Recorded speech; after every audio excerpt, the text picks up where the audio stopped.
Ladies, gentlemen, and NB friends, welcome back to another wonderful episode of Talkōbon. It is a cold, very, very cold. I'm recording this on the 13th of January, and it is very, very cold, much like the setting of today's subject. Today's subject is one that is near and dear to me, as a good friend of mine, old friend of mine, gave me a copy of this manga, and I read the entire thing in one sitting because I didn't know that I needed it. We'll get more into that later. Today's subject is Fire Punch. Fire Punch. But before we get too heavily into it, as always, we have to talk for a moment about our sponsor. Hey y'all, I know there's something in this economy that you guys could need, and that is some free cash. Doesn't that sound great? Free cash sounds like a great idea. Freecash.com is a site you can sign up for and literally do things that you would probably normally do and get paid for it. Are you one of those people that sits down and takes surveys from BuzzFeed that tells you literally nothing about yourself, but you still click the questions anyway? What if they paid you to do that? That's right, you can get paid to do surveys on Free Cash. Are you a mobile gamer? You don't have to answer that question. If so, Free Cash will literally pay you to play games. It's incredibly easy. Once you reach a certain limit, you can cash out from multiple websites, including Nintendo, Xbox, PlayStation, Steam. You can also withdraw money for things like V-Bucks and Roblox dollars. I don't even know what those are actually called because I don't play that game. But most importantly for me, things like CSGO, League of Legends, and Valorant also have withdraw options, so you best believe I'm doing that to get some skins in Valo. And if you'd like to get started today, you can go to freecash.com/r/BaronJ. That's right, freecash.com/r/BaronJ, and get started earning money for the things you already do today. Fire Punch. Fire Punch. What a crazy, wild story. It's a lot of people don't actually know about Fire Punch, especially some of the fans of Chainsaw Man that I know in my personal life don't actually know about Fire Punch, don't know that that's what the author did before Chainsaw Man. Tatsuki Fujimoto did Fire Punch. When did that actually go? It was serialized through Shueisha's Shonen Jump Plus website from April 2016 to 2018. Okay. And if you know anything about Chainsaw Man, if you know anything about Fujimoto, it's pretty interesting. It is an incredibly strange, beautiful, oddball story. But the story about this one for me, specifically, back at Anime Expo, oh gosh, what was the last one I went to? Good Lord, it's been so long, I don't even remember. I don't even remember which one it was. It was the last one I went to. Must have been 2018, maybe? No, 2017. I think so. I was helping out my good buddy, Jeff Thu, Mother's Basement, as some of you may know. He was doing an interview and needed someone to help film, and we had just seen the My Hero movie, and he asked if I had anything to do for the next few hours, and I was just like, sure, I'll help out. So we went over and filmed this interview that he did, and immediately afterwards, we went out to a nice little lunch at, I forget which restaurant it was. It was one of the hotel restaurants where we just got like a table. No one else was there. I was actually most surprised that no one else was there, because if you've ever tried to get food at Anime Expo, it is a nightmare trying to like sit down for a restaurant. So much so that I've had to message friends and be like, hey, do you guys have like a table, or do you have a place? God, that was Joey 1 year. I think it was the same year, maybe. It might have been, where I messaged Joey in the afternoon. I said, hey, are you eating lunch, or are you like already sitting down? He said, yeah, we have a table. And I was like, please let me come eat with you, because it is so impossible to get in anywhere. He's like, oh yeah, sure.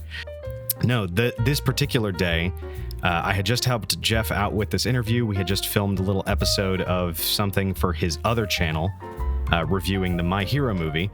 We sat down and we got to talking, and I opened up a little bit about the situation that I was in at that time. And he was super, super receptive, related with me a lot about things that had happened to personal friends and people that were close in his life that were similar to what happened to me. And, you know, it was a very humbling moment. And I always remember that because he talked to me like a person, you know, it was a very like real moment where I was just like, wow, I forget that even though we're all like professional contacts, sometimes we're all people as well. And it was a very humbling moment. And I'm always thankful to Jeff for that. But the main thing was he also gifted me a copy of the first volume of Fire Punch because he was like, oh yeah, have you ever read Fire Punch? Do you want to read this? I already have one. And so he gave me a copy of Fire Punch and I read the whole volume all the way back to Indiana when I flew back. Actually, no, it wasn't even the full volume of that, now that I think about it. I read the full volume. I found where you could read it online. I subscribed, and then I read the entire thing. I read the first volume, and I said, this is so goddamn good. I gotta read the entire thing. And then I read the entire thing in one sitting, in one plane ride back from Anime Expo that year. But yes, Fire Punch. How do we describe Fire Punch? I think Jeff's description of Fire Punch actually is the most apt for me. He was like, let me sell you on this in one sentence. I was like, okay. He says, young guy with Wolverine powers gets lit on fire by flames that never go out. And I said, that's badass. I want to read that. So he just gave me the volume. Yeah, that's essentially the story. Fire Punch takes place on a frozen Earth. There's a being known as the Ice Witch who froze over the Earth, and her and several other human beings, some of them have special abilities, hers being obviously a control over ice. But the titular Fire Punch man from the cover is named Agni, who is blessed with, like I said, regeneration, Wolverine powers, essentially. And this is where Fujimoto gets away with their very, very strange type of storytelling. In the first few chapters, you realize, oh, this kid can chop off his limbs and they grow back. And he's living in a village where people are going hungry. So some of the elders in the village who can't hunt for their own food and stuff like that, they live on his arms that he keeps chopping off. It's a very like fucked up introduction to this manga. It's so viscerally presented too, and I don't even mean in the terms of viscera. It's just like, it's bam, there it is, there you go. Oh wow, we're really doing this. That's how this goes. I was so floored when I first read that, and I was just like, even for any of the other edgy manga that I have read, this is pretty messed up. And I've read Made in Abyss, and I'm not proud of that one. God, should I do an episode on Made in Abyss? Should I do an episode? Let me know in the comments if I should do an episode on Made in Abyss, because that's I have a lot of thoughts on Made in Abyss, but I guess I'll get into that later. So yeah, Agni has a sister that has the same power, and one day, one of these blessed is what they're called, blessed. One of these blesseds comes to the village, also has the power to light people on fire, and that fire doesn't burn out until all of the fuel for the fire goes away. This guy offers to take the two children and give them a wonderful, comfortable life in his city. However, this guy immediately learns that they have cannibalistic practices and is like, wow, you guys are gross. I'm gonna light you on fire. So he lights the brother and sister on fire with this fire that never goes out. The girl's regeneration is slower. His sister, Luna, cannot regenerate as fast, so she just burns to death in front of his eyes, but tells Agni to live in her final moments. She says, you have to live. So he, through sheer force of will, is consistently burned alive for 8 years. I'm not kidding. This guy gets burned for 8 years, losing control of all of the nerves in his body. Over the course of this time, regenerates enough so that he can move his body and control his limbs again, stands up and just starts fucking walking.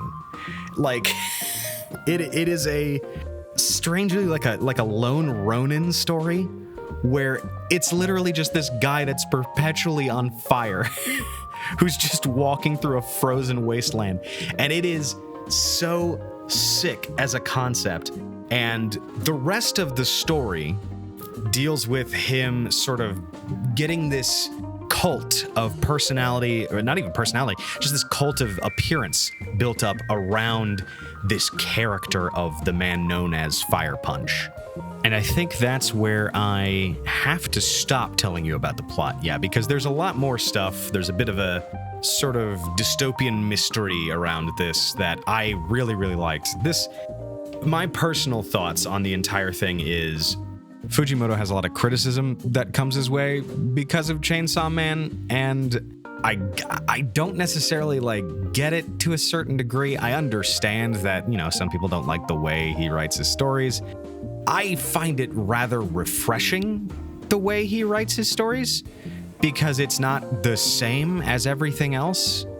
I don't know. I feel like some people take offense at the way that some of the characters are written, or at least I've looked into a couple different ways that people talk about Fujimoto's work, and I've noticed that there is a sort of disdain for the stories get stranger, or the plot gets too convoluted farther in. I don't know if I agree with that.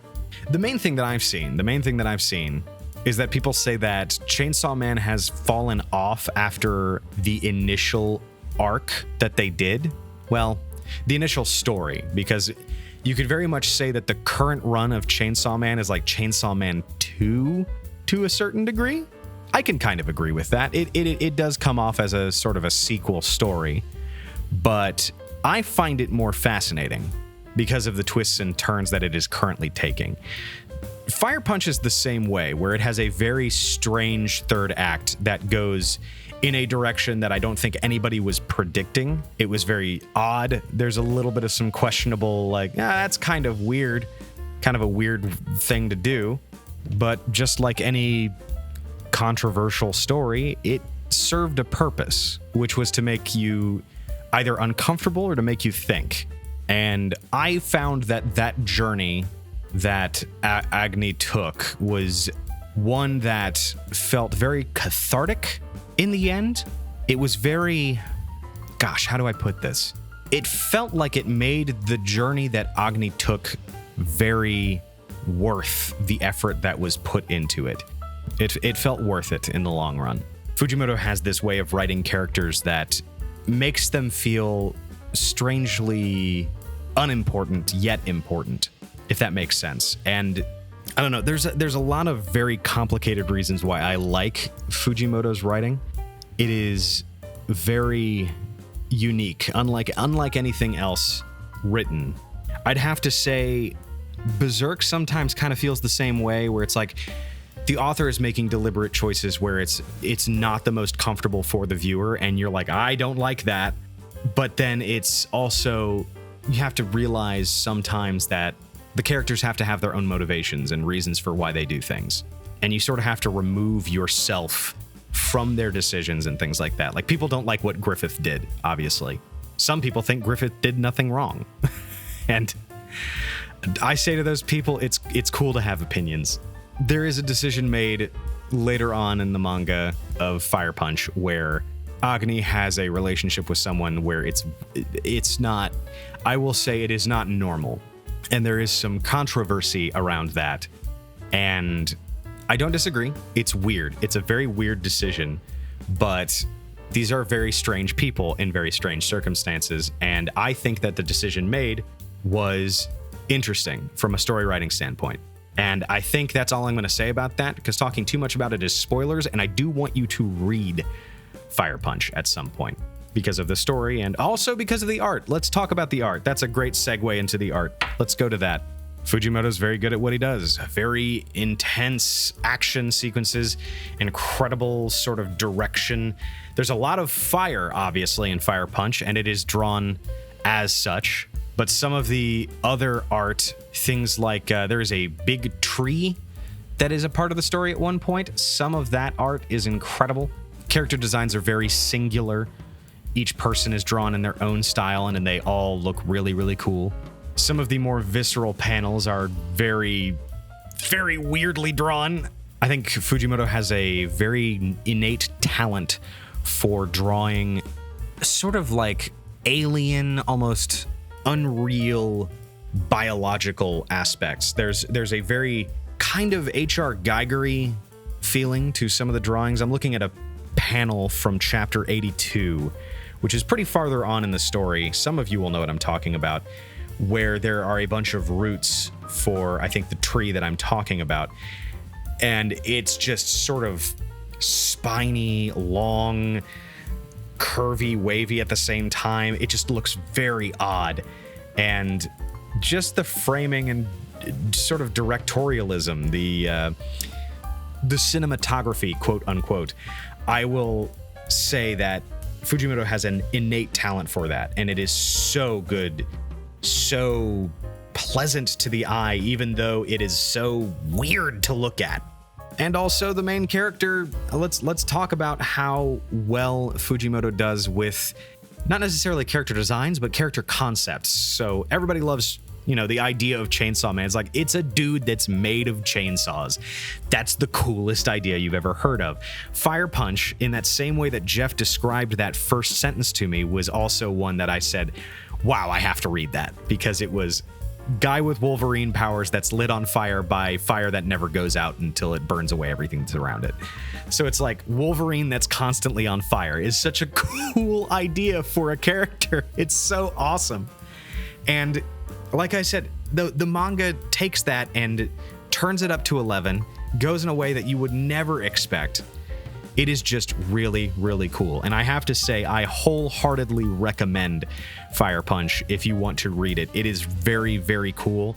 There is no adaptation, as far as I know, planned. If they do an adaptation, let me say this. If they do an adaptation of Fire Punch, it needs to be a trilogy series of movies, I think. Because you could do the first three. I would say you could do the first 3 volumes, the second 2 volumes, and then the last 3 volumes as a movie. You might have to do like 3, 3, and 2, but all 8 volumes are perfectly encapsulatable in 3 movies, I would say, because there are very clear starting and ending points for each of these arcs that go through in the volumes of the manga. It is quite ready to be adapted, and let's see, Dream Studio. I mean, my heart says Mappa, but if it were anybody other than Mappa, I would love to see like David Productions cover it, because they'd be someone who could do it, and it would be like perfect. Madhouse would also be awesome, but Madhouse is Madhouse. I don't know. I'd like to see someone take it on. It'd be really cool. But anyway, folks, that is all there is for me. Once again, if you would like to support the channel, please check out our sponsor. Hope to see you next time. Thanks, y'all. Bye-bye.